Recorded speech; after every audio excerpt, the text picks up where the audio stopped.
San Pedro. Okay lang sa akin kung ako'y dedo na, basta't ikaw ang lagi kong kasama. Kaya ale, nasa langit na ba ako?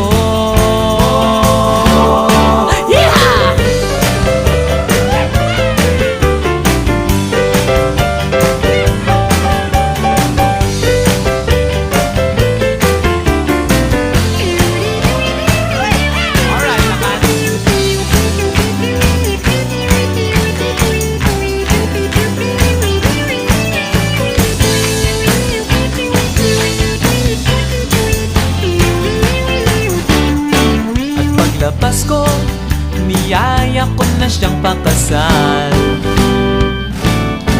Inanggihan niya at nasabi may asawa na siya.